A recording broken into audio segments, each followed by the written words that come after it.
I was the only one who knew why the fifth-floor windows rattled when it rained. I was the one who slipped moisture-absorbing pads under the coffee maker because that pipe had been leaking backwards since 2012 and nobody ever fixed it.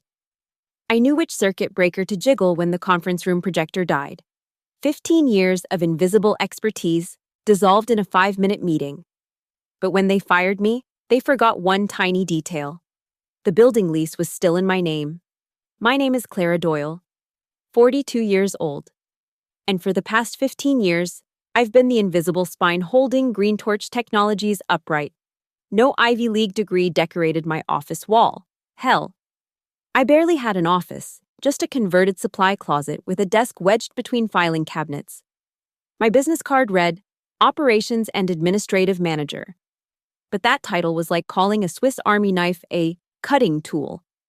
I was the one who negotiated with vendors when they threatened to cut off service. The one who knew which HVAC technician wouldn't overcharge us. The one who could make a budget spreadsheet sing when the numbers didn't add up.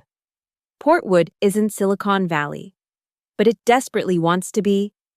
Our little West Coast city has that peculiar mix of tech ambition and small-town delusion, where every coffee shop hosts 3 startup meetings and 2 poetry readings simultaneously. Green Torch fit right in. A sustainable technology solutions company that started in 2009 when green was the new gold, and every investor wanted to save the planet while making millions. I wasn't employee number 1. I was employee number 3, right after the 2 founders, Brent Holloway and Marcus Chen. But while they pitched to investors in their borrowed suits, I was the one who found our first real office, a condemned warehouse that I sweet-talked the city into letting us renovate. When we couldn't make payroll in 2011, I was the one who convinced our suppliers to extend credit. When the server room flooded during the storm of 2014, I was there at 3 a.m. with a shop vac and a prayer. The thing about being indispensable is that after a while, people stop seeing you. You become furniture, reliable as the morning coffee that somehow appears in the break room. Because you set the timer the night before. New hires would walk past me in the halls, assuming I was someone's assistant, someone's secretary, someone's anyone but executive. The org chart they displayed at all-hands meetings showed every VP and director. But my box, tucked away in the corner, half cut off by the projection screen. I scheduled the meetings where they discussed innovation. I processed the invoices for the culture-building retreats I wasn't invited to. I fixed the projector when they presented the new company vision that somehow never included acknowledging the person who kept the lights on. Literally. Since I was the only one who knew how to reset the building's electrical panel when it tripped. By 2019, Green Torch had grown from 3 people in a warehouse to 127 employees across 5 floors of a gleaming office building in downtown Portwood. The founders wore designer sneakers and gave TED Talks about sustainable disruption. New executives arrived with their MBAs and their promises to optimize operations and streamline efficiency. They looked at spreadsheets and saw numbers. They never saw the relationships I'd built, the disasters I'd prevented, the fires I'd put out before they even knew there was smoke. They called me Clara from admin, if they called me anything at all. Most just pointed when they needed something fixed, assuming I'd materialize like some corporate fairy godmother. And I did. Every time. Because that's what you do when you've poured 15 years of your life into building something, even if your name isn't on the door. The building at 447 Harbor Street wasn't supposed to be ours. Back in 2009, it was a forgotten relic from Portwood's industrial past. All exposed brick and questionable wiring, sitting empty because the previous tenant, a medical billing company, had fled in the middle of the night, leaving behind nothing but outdated computers and the lingering smell of desperation. I found it through my cousin Tommy, who worked maintenance for the property management company. Nobody wants it, he'd told me over beers one Friday. The owner's desperate. He'd probably let it go for pennies if someone would just sign a long-term lease. Green Torch didn't have pennies. What we had was a dream. 2 maxed-out credit cards, and me with my relatively decent credit score. The landlord, an elderly man named Frank Ostrowski, took one look at Brent's rehearsed pitch about revolutionary green technology and shook his head. But when I sat down with him, showed him my payment history from my previous apartment, and promised we'd take care of his father's building like it was our own. Something shifted. "You seem like good people," Frank had said, looking at me, not the founders. "I'll make you a deal. You sign the lease personally, guarantee the first year. And I'll give you a rate that'll make those downtown vultures weep." So I did.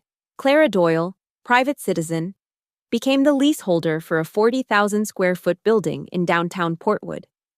The plan was to transfer it to the company once we got proper funding. Somehow, that transfer never happened. There was always something more urgent: a product launch, a funding round, a pivot to new technology. The lease auto-renewed every 5 years, and I kept paying it through the company account, filing the paperwork myself because I was the only one who understood our Byzantine expense system. Over the years, I transformed that building from a liability into Green Torch's crown jewel. I negotiated with contractors, often trading future tech support for current renovations. I convinced the city to designate us as a green business zone, reducing our property taxes. When Instagram became everything, I personally painted the lobby wall that became the backdrop for 1,000 employee selfies and recruiting posts, the modern additions, the meditation room, the kombucha tap, the rooftop garden that Brent claimed he'd designed. Those were all my initiatives, funded through creative budget management and implemented through relationships I'd cultivated with local vendors. But in the company newsletter, these improvements were always attributed to leadership's vision or our commitment to employee wellness. New employees would tour the building, marveling at the exposed brick, which I'd convinced Frank to let us seal rather than cover. The vintage freight elevator, which I'd fought to restore rather than replace. The original hardwood floors, which I'd spent 3 weekends refinishing myself with Tommy's help. They'd post photos with hashtags like OneSki, Green Torch Life, and Best Office Ever, never knowing that every aesthetic choice, every practical improvement, every small touch that made it feel less like an office and more like a home had been my doing. The executives who joined after our Series B funding loved to bring investors through, showing off their space. Melanie Clark, who joined as head of people and culture in 2023, particularly enjoyed giving tours. She'd sweep through the halls in her Allbirds and Patagonia vest, talking about how the space reflected our values and demonstrated our commitment to sustainable growth. She never asked who had actually made those values manifest in brick and mortar. I remember one afternoon, listening to her tell a group of Stanford MBA students about the authentic industrial aesthetic we'd carefully curated. "We could have moved to a new building," she said, "but we believed in honoring the history of this space while adapting it for the future." She was standing directly in front of the original building directory I'd restored by hand, the one where I'd carefully added each new company milestone in matching brass letters. My name wasn't on it, of course, but my fingerprints were on every surface, in every carefully negotiated contract, in every relationship that kept this place running. They saw a building. I saw 15 years of my life mortared into every brick. The email arrived at 4:59 p.m. on a Thursday. Subject line: One-on-one sync HR. Urgent. I was in the middle of reviewing invoices, trying to figure out why our coffee supplier had suddenly doubled their prices. Spoiler, someone in procurement had accidentally ordered premium Jamaican Blue Mountain instead of our usual Colombian blend. My computer dinged with that special sound Outlook makes when it wants to ruin your day. Melanie Clark didn't believe in small talk. I'd learned that in her first week when she'd eliminated the monthly birthday celebrations because they didn't align with our performance-driven culture. She was 29, with an MBA from Wharton and a vocabulary that seemed exclusively sourced from LinkedIn influencer posts. Synergy, strategic alignment, human capital optimization. She could work all three into a single sentence about toilet paper procurement. The meeting was scheduled for 8 a.m. Friday. That should have been my first warning. Nobody schedules good news for 8 a.m. Friday. I arrived early, like always. Made the coffee, like always. Checked that the conference room projector was working, like always. Habits die hard, even when they're about to become irrelevant. Melanie walked in at 8:07, because punctuality was apparently not part of her performance-driven culture. She had that HR face on, the one that's simultaneously sympathetic and completely devoid of actual human emotion. A legal pad, a folder, and a bottle of that alkaline water she had specially delivered. "Clara," she started, and I knew. "You can tell everything from how someone says your name. We need to discuss your position here at Green Torch." The words that followed were corporate alphabet soup, restructuring, redundancies, skill gap analysis, future-focused competencies. Apparently, they'd done a comprehensive review of all positions and determined that my role could be distributed among existing team members with more strategic capabilities. "I don't understand," I said, though I understood perfectly. "I handle vendor relationships, building management, operations. All tasks that can be automated or outsourced," Melanie interrupted, sliding a paper across the table. "We're moving toward a more agile operational model. Your position? It's too generalist for where Green Torch is heading. 15 years reduced to too generalist." "Who's going to handle the building lease renewal?" I asked. She blinked. "What lease renewal?" "The one coming up in August. Facilities will handle that. We have a whole team now." She said it like having a team was somehow better than having one person who actually knew what they were doing. The severance package was insultingly standard: 2 weeks plus 1 week for every year of service. 17 weeks of pay for 15 years of being the only person who knew that the loading dock door needed to be jiggled just right or it wouldn't lock. That the third-floor printer only worked if you whispered sweet nothings to it. That Frank Ostrowski only answered his phone if you called from the number ending in 749. "Your last day will be today," Melanie continued. "We find it's easier for everyone. Security will escort you to collect your personal items." Security. Brad from security, whose daughter I'd helped get an internship. Brad, who knew I'd been here before there was anything worth securing. "Don't I get to say goodbye?" I asked. "We find that prolonged departures can be disruptive to team morale." Team morale. As if anyone would even notice I was gone until the coffee ran out or the Wi-Fi went down. Brent wasn't even in the building. The co-founder who'd once called me the backbone of Green Torch was at a conference in Austin, talking about sustainable leadership. Marcus had cashed out 2 years ago, moved to Costa Rica to find himself, or his chakras, or whatever tech millionaires look for in Central America. I packed my things into a banker's box, a sad cliche of corporate firing. A photo of my nephew. The orchid I'd kept alive for 3 years despite the terrible office lighting. My collection of building keys, which security insisted I leave behind. "All of them," Brad said apologetically. "Even the supply closet?" I asked. "All of them." Melanie watched from the doorway as I surrendered 15 years of access. Each key a small betrayal. The main entrance, the loading dock, the server room, the roof, the basement storage where we kept the Christmas decorations that I'd bought with my own money because the company party budget always went to executive bonuses. "We appreciate everything you've done for Green Torch," Melanie said as Brad walked me to the exit. The same exit I'd walked through thousands of times, the one where the carpet was worn in exactly the pattern of my morning route. I stopped at the door, turned back to look at the lobby I'd designed, the reception desk I'd sourced from a bankruptcy sale, the wall of awards I'd helped win by making sure our applications were submitted on time and in the right format. "No," I said. "You really don't." The door closed behind me with a soft click. 15 years, and it ended with a click. I drove home on autopilot, muscle memory navigating while my mind processed what had just happened. The banker's box sat in the passenger seat like the world's saddest coworker.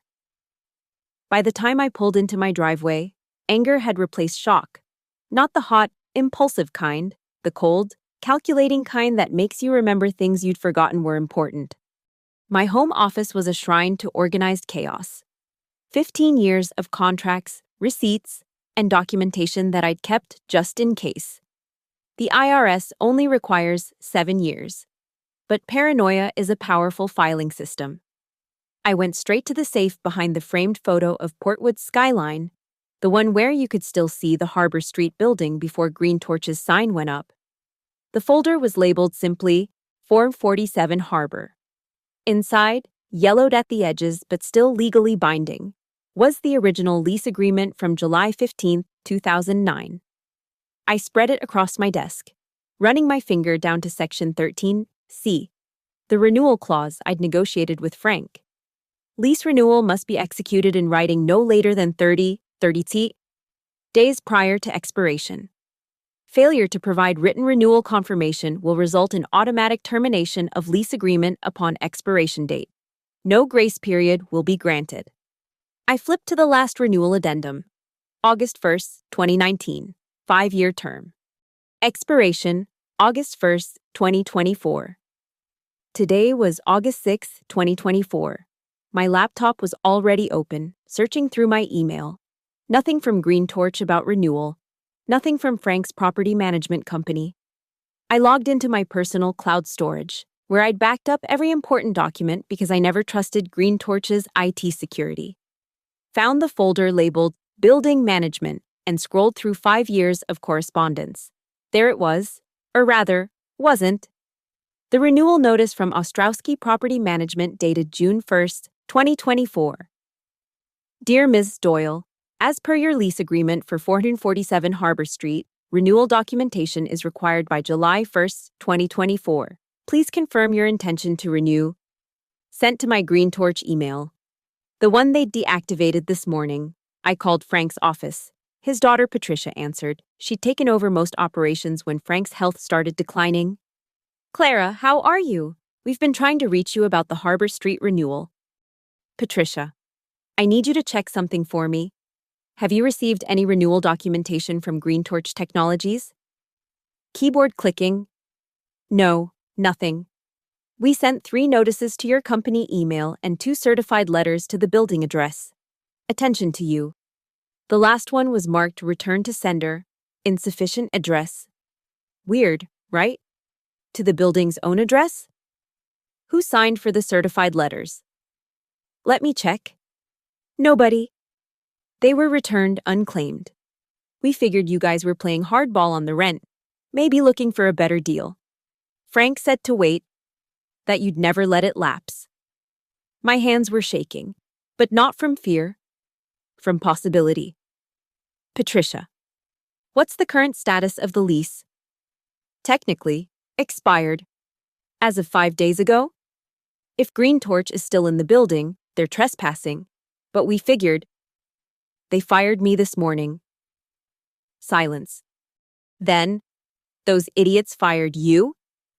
Can you send me copies of all the attempted renewal notices? And Patricia, what's the building worth on the open market now? In this market, with the tech corridor development, triple what you're paying, maybe quadruple. We've had 3 offers this month alone.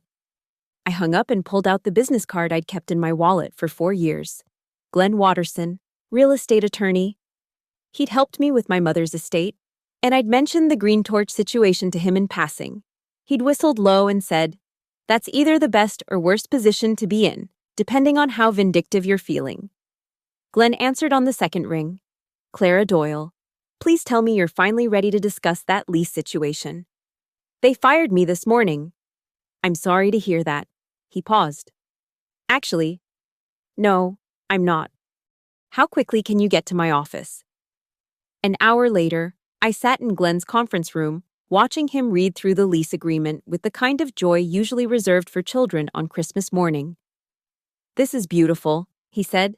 You're the sole leaseholder, never transferred to the company. They've been operating under your personal guarantee for 15 years, and now they're in breach. They're trespassing. Technically, yes. But it's better than that. You have no obligation to renew. You can serve them with a notice to vacate immediately. California law gives commercial tenants less protection than residential, especially when there's no valid lease. How long would they have? Depends on how aggressive you want to be. We could give them 30 days to be generous. Or, since they're technically trespassing, we could demand immediate evacuation. 3 days for emergency eviction due to unlawful occupancy. I thought about Melanie's face, that practiced HR sympathy. About Brent and Austin talking about sustainable leadership while his company operated on borrowed time in a building they'd forgotten wasn't theirs.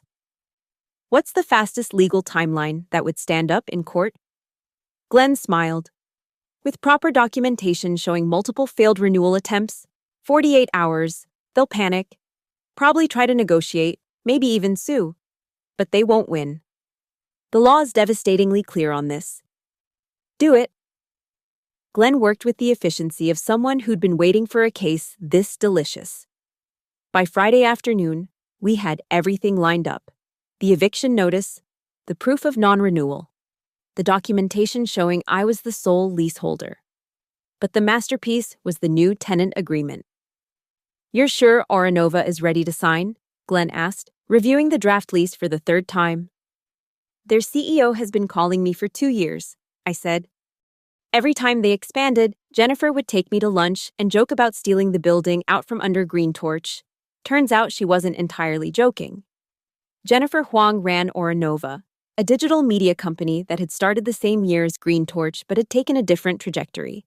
Steady, profitable, and drama-free. She'd answered my call within one ring.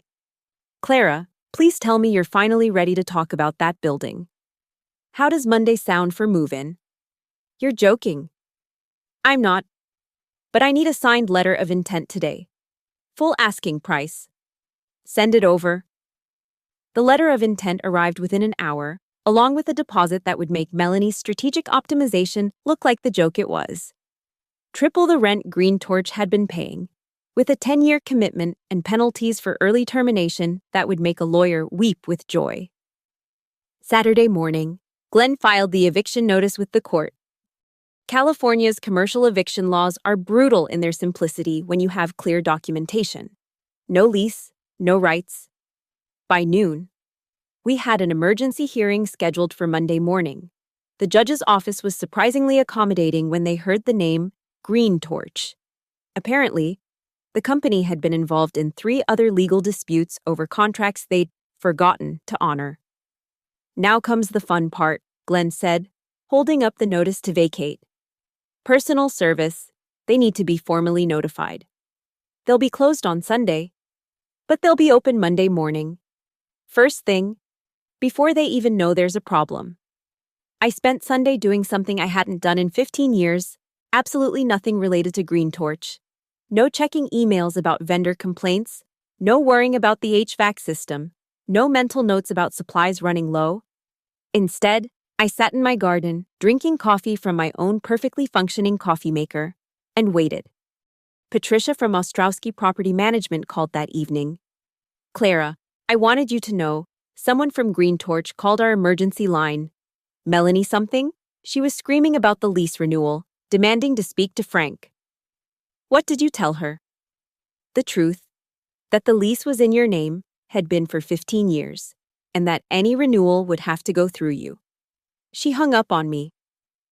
By Sunday night, I had 17 missed calls from Melanie, 12 from Brent, who had apparently cut his Austin trip short, and 1 from a number I didn't recognize that left a voicemail consisting entirely of legal threats. I didn't return any of them. Monday morning arrived gray and foggy. Perfect weather for an eviction. The process server, a cheerful woman named Dolores, who'd worked with Glenn for 20 years, met us at the Harbor Street building at 7:45 a.m. "This the place that's about to have a very bad Monday?" she asked. "That's the one." We waited in my car, watching employees arrive, badge in, completely oblivious. At 8:15, Brent's Tesla screeched into the executive parking spot. He practically ran into the building. Melanie arrived minutes later in her Prius, her phone pressed to her ear. At 8:30, Dolores walked through the front door with the confidence of someone who'd ruined 1,000 Mondays.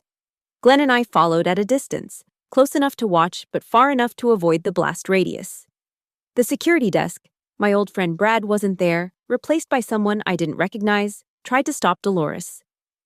"I have legal documents for the Chief Executive Officer of Green Torch Technologies," she announced in a voice that carried across the entire lobby. Time-sensitive legal documents regarding this property. You could actually hear the moment the morning shifted from routine to catastrophe. Conversation stopped. The elevator music seemed suddenly ominous. Someone dropped a coffee cup. Brent appeared from the elevator, Melanie trailing behind him. His face was already red, that particular shade of entitled fury I'd seen when vendors dared to insist on payment. "What the hell is this?" he demanded. Dolores handed him the envelope with a smile. "Notice to vacate. You're being evicted from this property for unlawful occupancy. You have 48 hours to remove all personnel and property from the premises." "This is ridiculous. We have a lease." "No, sir, you do not. The lease expired August 1st. The leaseholder has secured new tenants." "Who the hell is the leaseholder?" Dolores checked her paperwork with theatrical precision. "Ms. Clara Doyle." The silence that followed was worth 15 years of being invisible. You could see the exact moment understanding dawned on Brent's face, followed immediately by rage, then panic. "Clara!" He spun around, searching the lobby like I might be hiding behind a potted plant. "Where is she?" "I wouldn't know, sir. I'm just here to serve papers. There's also this." She handed him a second envelope. "Formal lease agreement between Ms. Doyle and Aranova Technologies, effective Wednesday, August 8th. Have a nice day." Dolores walked out, leaving chaos in her wake. Employees were gathering, whispers spreading like wildfire. Someone was already Googling commercial eviction California. Melanie was furiously typing on her phone, probably trying to find some HR protocol for when your company gets evicted. Glenn and I stood outside, watching through the glass doors as Green Torch's carefully cultivated corporate culture imploded in real time. "You sure you don't want to go in?" he asked. "Twist the knife a little." "No," I said, watching Brent gesture wildly at a group of confused executives. "They didn't see me for 15 years. No reason they should see me now." The panic at Green Torch unfolded like a beautifully choreographed disaster. By Monday afternoon, their parking lot looked like an ant colony someone had kicked. Employees scurrying in every direction, carrying boxes, making frantic phone calls, clustering in confused groups. I knew everything happening inside because Sarah, the receptionist I'd hired 3 years ago, was texting me play-by-play updates. "Emergency all hands at 9 a.m. Brent can't explain how this happened." Melanie trying to find lease documents.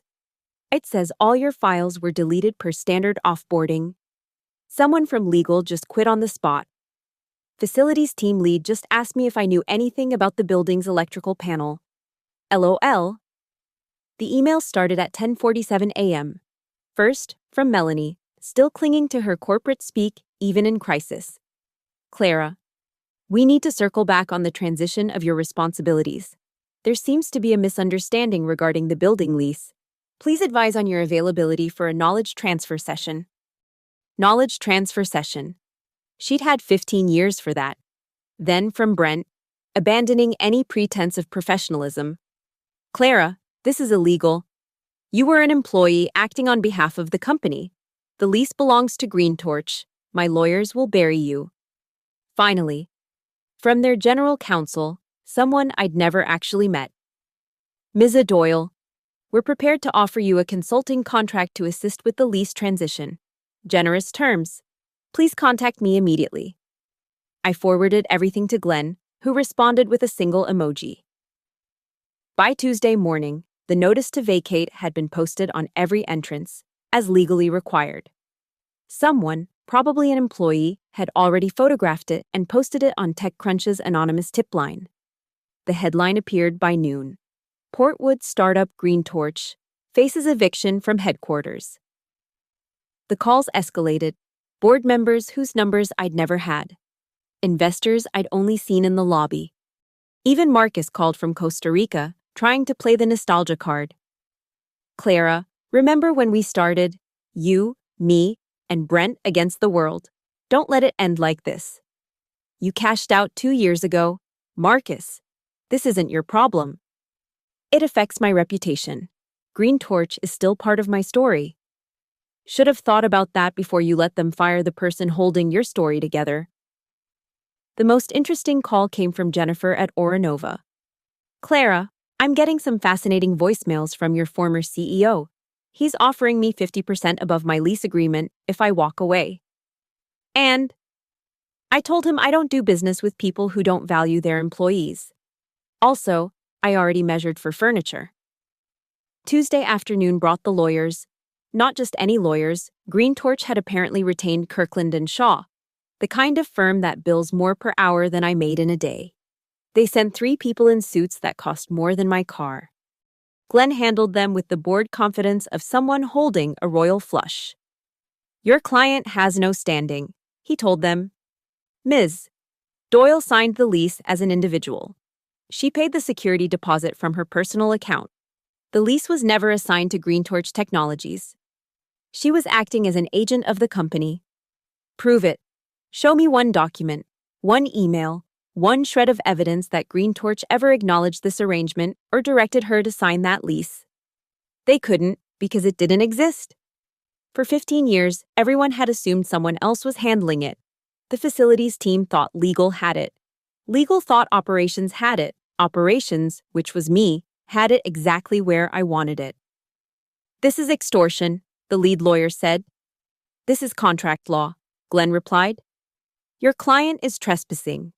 48 hours means 48 hours. The news had spread through Portwood's tech community like wildfire. My phone buzzed with messages from former employees, competitors, even reporters. Someone started a Reddit thread. Company forgets to renew lease, fires the employee who holds it. It hit the front page within hours. But the best message came from an unexpected source, Brad from security, sent from his personal phone. Hey Clara, just wanted you to know. When they asked me to walk you out last week, I put in my 2 weeks. Except now I guess it's more like 2 days. Thanks for everything you did for us. P.S. Nobody knows how to fix the badge reader when it freezes. This should be fun to watch. Wednesday morning deadline was approaching, and Green Torch had stopped trying to negotiate with me directly. Instead, they'd pivoted to pure damage control. Press releases about planned relocation and strategic restructuring. Melanie had somehow spun it as part of their agile transformation. But I knew the truth. Sarah kept me updated. They'd found emergency office space in a strip mall 6 miles out of downtown, subletting from a failed yoga studio. 5 floors to 2,000 square feet. 127 employees trying to share 4 bathroom stalls. Tuesday night. I sat in my garden with a glass of wine, looking at the single key I'd kept, not a building key, but the tiny one for my desk drawer. The one where I'd stored 15 years of thank you notes from employees I'd helped, vendors I'd saved, problems I'd solved. They'd thrown out my desk without checking the drawer. Those notes were probably in a dumpster somewhere. My phone rang. Brent again. I almost didn't answer. But curiosity won. Clara. His voice was hoarse. What do you want? Nothing. Everyone wants something. Money, equity, your job back with a promotion. I wanted to be valued. Brent. That ship sailed last Thursday at 4:59 p.m. This is destroying everything we built. I laughed. Actually laughed. No, Brent, you're destroying everything I built. I'm just no longer stopping you. The board will sue you into bankruptcy. With what grounds? I'm a private citizen who chose not to renew a personal lease. Last I checked, that's not illegal. Silence. Then, quieter. How did we not know? Because you never asked. Because I was furniture to you. Because in 15 years, not one person thought to wonder why Clara from admin was handling building management. We trusted you. No, you ignored me. There's a difference. I hung up. Tomorrow. Oranova would start moving in. Jennifer had promised to keep the original lobby design, the one I'd created. She'd even offered me a consulting contract to help with the transition, a real one, with my name on it and everything. But tonight, I just sat in my garden, raised my glass to the setting sun, and smiled at the thought of Melanie trying to optimize their way out of a strip mall. Wednesday morning, 7:43 a.m., my phone rang. Brent's name on the screen, but when I answered, it wasn't his voice. Ms. Doyle, this is Jonathan Whitmore, chairman of Green Torch's board. I'm calling to discuss the situation. The board chairman, they'd escalated past lawyers to the money men. There's nothing to discuss, Mr. Whitmore. Your company has 17 minutes to vacate my building. Your building? He said it like he was tasting something bitter. I've reviewed the situation. Heads have rolled, I assure you. Melanie Clark has been terminated. The entire facilities team reorganized. Heads rolling after the guillotine's already fallen doesn't resurrect anything. You're angry, I understand. But destroying a company over a personal grievance? I'm not destroying anything. I'm declining to renew a lease. Your company's inability to handle that is not my problem. We're prepared to offer you significant compensation. I don't want your money. Everyone wants money. I wanted respect. Cost you nothing then. Costs you everything now. There was a pause. When he spoke again, his voice had shifted from negotiation to threat. Clara, you should know that Brent has provided us with some interesting information. Apparently, you've been using company funds to pay for that lease. That could be construed as embezzlement. I actually smiled. Mr. Whitmore, I've got 15 years of expense reports, all approved by Brent personally, showing those payments as legitimate business expenses. I've got emails directing me to handle building matters. I've got documentation that would make your lawyers weep. Want to talk about embezzlement? Let's discuss the company credit card charges to Brent's wife's boutique, the ones I flagged but was told to process anyway. Silence. Or we could discuss the Series B funds that went to Marcus's consulting firm in Costa Rica, the one that never provided any actual consulting. I have those records too. You're threatening us? I'm informing you that if you want to play the litigation game, I've got home court advantage and 15 years of ammunition. Your move. He hung up. At 8 a.m. sharp, I stood across the street from 447 Harbor, Glenn beside me, watching. The sheriff's department had arrived to enforce the eviction if necessary. 3 cars, very official, very visible. Local news had somehow been tipped off, couldn't imagine by whom. And a van was already setting up. Employees were streaming out, carrying boxes, plants, laptops. Some were crying. Most just looked stunned. I spotted a few faces I recognized, good people who'd been caught in the crossfire. I felt bad for them, but not bad enough to stop this. At 8:27, Brent emerged, carrying a banker's box of his own. The irony wasn't lost on me. He spotted me across the street and started walking over. But Glenn stepped forward. Mr. Holloway, I'd advise against any contact with my client. Your client? Brent laughed bitterly. She was my employee for 15 years. Was, Glenn emphasized. Now she's a property owner whose building you've been occupying illegally. Brent looked past Glenn to me. For the first time in 15 years, he really looked at me. Not through me, not around me, but at me. Why? He asked.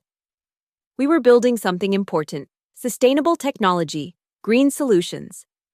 You were building a company, I interrupted. I was building the infrastructure that let you build that company. And when you decided that infrastructure was redundant, you forgot to check who actually owned it. This is revenge. This is consequences. A reporter had noticed our interaction and was moving closer. Microphone extended. Brent saw her coming and his face went pale. The optics were terrible. The CEO who'd just been evicted from his own headquarters, confronting the employee he'd fired who turned out to own the building. Don't do this, he said quietly. Not in front of the cameras. You mean don't make it public? Don't let everyone see the real story? The way you didn't let anyone see my contributions for 15 years? The reporter was within earshot now. Mr. Holloway, can you comment on how Green Torch lost its headquarters? Brent looked at me one last time, something between rage and desperation in his eyes. Then he turned and walked away without answering, leaving me standing there with Glenn as the reporter pivoted to us. Ms. Doyle, is it true you've been the leaseholder this entire time? Glenn started to intervene, but I touched his arm. I'd been invisible for 15 years, not anymore. Yes, I said simply. I signed the lease in 2009 when Green Torch was just a startup that couldn't qualify for a coffee shop loyalty card, much less a building lease. I maintained that building, managed it, made it what it became. Last week, they decided I was redundant. This week, they learned what redundant actually means. Wenders, are you saying this is retaliation for being fired? I'm saying that when you eliminate the person who handles your infrastructure, you should first check if they are your infrastructure. What's next for the building? Oranova Technologies is moving in tomorrow. A company that understands the value of the people who keep the lights on, literally and figuratively. More reporters were approaching now. Phones out, recording. My phone was buzzing nonstop. LinkedIn requests, interview offers, messages from people I hadn't heard from in years. 15 years of invisibility. Ended in 15 minutes of fame. But I was done talking. I nodded to Glenn, and we walked back to his car, leaving Green Torch's former headquarters behind. As we drove away, I saw Oranova's moving trucks already pulling up, right on schedule. My phone rang again. This time, a number I didn't recognize. I almost didn't answer, but something made me pick up. Is this Clara Doyle? A young voice, nervous. Yes. This is Kevin from IT at, formerly at Green Torch. I just wanted to say thank you. What you did. Someone needed to. They treated a lot of us like we didn't matter. Seeing them learn that we did matter, even if it's too late, it means something. After I hung up, Glenn glanced at me. Regrets? I thought about it. 15 years of my life, reduced to a viral news story. A company in chaos. Over 100 people scrambling for new office space. A CEO's reputation in tatters. No, I said. They made their choice when they decided I was disposable. I just showed them they were right. Everything's disposable, even their headquarters. Especially when you forget who's holding the lease. My phone buzzed with a text from Jennifer at Oranova. Your office is ready. Corner unit, windows on 2 sides. Your name's already on the door. My name on the door. After 15 years, finally, my name on the door. The move out was brutal. Sarah sent me photos, hastily disconnected servers, tangles of cables, whiteboard diagrams half erased in panic. The meditation room Brent had bragged about became a staging area for boxes. The rooftop garden I'd cultivated for 5 years was left behind. Tomatoes still ripening on the vine. By Thursday morning, TechCrunch had published a full investigation. The invisible infrastructure, how Green Torch lost its home. Someone had leaked internal emails showing the facilities team's panic when they realized no one knew how anything worked. The water heater code, the server room's temperamental AC unit, the loading dock schedule I'd negotiated with the city to avoid traffic citations. The strip mall yoga studio turned out to be even worse than I'd imagined. A former employee posted a photo on Instagram. Dozens of developers crammed into a space designed for maybe 20 people, sitting on yoga mats with laptops balanced on their knees. The caption read, "From sustainable innovation to sustaining neck pain. Green Torch downgrade." 3 weeks later, the aftermath was still rippling. Green Torch's stock had dropped 40%. 2 major clients had pulled out, citing operational instability. The board had fired Brent, though he'd negotiated a golden parachute that probably softened the landing. Melanie Clark had already updated her LinkedIn to strategic consultant and was posting about resilience in the face of organizational challenges. But the most interesting developments came from unexpected places. Frank Ostrowski called me personally. At 91, he rarely involved himself in business anymore, but this had caught his attention. "Clara," he wheezed through the phone. "Patricia told me everything. You know what? My father built that building in 1947. He'd have loved this story.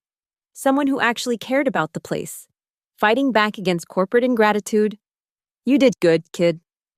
Oranova had transformed the space already. Jennifer had kept her promise. The lobby design remained, but now with a plaque. Original design by Clara Doyle, 2009. She'd also implemented something Green Torch never had. a recognition wall for operations staff, with their photos and names prominently displayed. Infrastructure isn't invisible here, Jennifer told me during our walkthrough. It's celebrated. My office, and yes, it was really mine, with my name on the door and everything, looked out over the city. I could see the strip mall from my window. A gray smudge in the distance where Green Torch was trying to rebuild their culture in a quarter of the space. Some employees reached out with gratitude, others with anger. I understood both. When you pull the foundation out from under something, everyone falls, not just the people who deserved it. But companies aren't families. Despite what their mission statements claim, they're contracts. And contracts, as Green Torch learned, require attention to detail. The documentary crew arrived in September. Netflix was doing a series on David versus Goliath corporate stories. And mine had apparently tested well with focus groups. They interviewed me in my new office, the harbor visible behind me, autumn sun painting everything gold. Do you regret anything? The producer asked. I regret that it took being fired for them to see my value. I regret that 100 innocent employees got caught in the crossfire. But do I regret holding them accountable? Never. What would you say to other invisible employees out there? I looked directly at the camera. Document everything. Know your worth. And remember, you might be invisible, but your contributions aren't. The people who ignore you today will feel your absence tomorrow. The interview went viral before the documentary even aired. Invisible infrastructure became a rallying cry for administrative staff, operations teams, and every overlooked employee who kept companies running from the shadows. Green Torch eventually found new offices, generic glass and steel in an office park, indistinguishable from every other tech company trying to fake it till they make it. They never recovered their valuation. Last I heard, they were considering a merger with a larger company, essentially being absorbed to avoid bankruptcy. I kept one photo from my Green Torch days, not of the people or the parties or the product launches, but of the building itself, taken on my first day in 2009. Empty, full of potential, waiting to become something. In the corner of the frame, barely visible, you can see my reflection in the window, already planning, already building, already invisible. These days, I'm very visible. My consulting firm, Infrastructure Insights, helps companies recognize and retain the people who actually keep things running. My first slide in every presentation is simple. The person who knows why your windows rattle might also hold your lease. Jennifer asked me once if I'd ever forgive them. Forgiveness implies they learned something, I said. But they're still posting about synergy and optimization while sitting in a strip mall. They haven't learned anything. They just learned to check who holds the lease. The old key still hangs on my wall, the one from my desk drawer at Green Torch. Not as a trophy, but as a reminder. For 15 years, I held all the keys. They just never bothered to ask which doors they opened. Sometimes I drive past 447 Harbor Street. Orinova's logo glows where Green Torches used to be. The windows don't rattle anymore. I showed their facilities team how to fix it. The coffee maker works perfectly because they replaced the pipe. The building thrives because they see the people who sustain it. And in my corner office, with my name on the door, I no longer need to be invisible to be invaluable. Turns out, the best revenge isn't destroying what hurt you. It's building something better from the ashes they left behind. They fired me. I evicted them. But in the end, we both ended up exactly where we belonged. Thank you so much for listening to this story. I'd love to know where you're listening from. Drop a comment below and let's connect. If this tale of sweet corporate revenge resonated with you, please subscribe to the channel and share your own thoughts about workplace justice.